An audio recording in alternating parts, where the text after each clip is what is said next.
So what's up mga pasaway, pag-usapan naman natin ngayon ang kwento ng mini-stop to Uncle John's. Bakit nga ba naging Uncle John's atong mini-stop dito sa Pilipinas? Year 1980, kauna-una ang tinayo ang mini-stop sa may Yokohama, Japan. At year 2000 naman, itinayo ang kauna-unang mini-stop dito sa Pilipinas sa may EDSA Center MRT Station sa may Quezon City. Ano nga ba yung mini-stop? So ang mini-stop is ang combo store kung saan merong bilihan at kainan sa loob. Kumbaga, meron ka ng bilihan sa loob ng kainan at kainan sa loob ng bilihan. Pwede ka rin tumambay, kainin dun yung binili mo at syempre meet up place. So yun yung concept ng mini-stop.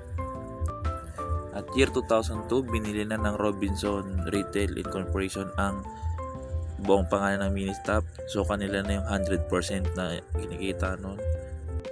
At unti-unti nang pinilitan ng Uncle John's ang pangalan ng mini-stop sa iba't ibang store dito sa Pilipinas, na kung saan ang pangalang Uncle John's ay nanggaling sa pangalan na Mr. John Gokong Wei, na kung saan siya ang founder ng Robinson's Retail Incorporation. So, siya ang may-ari ng Robinson's. So, lahat na nakikita nyong Robinson's dito sa Pilipinas, siya ang ulo, siya ang pinakaugat, siya ang founder.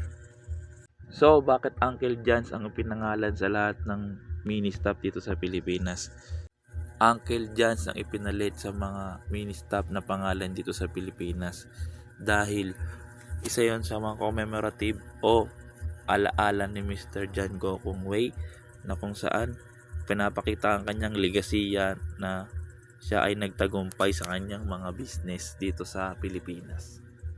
At yun, Uncle John's ang dahilan kung bakit lahat tayo pamangkin niya.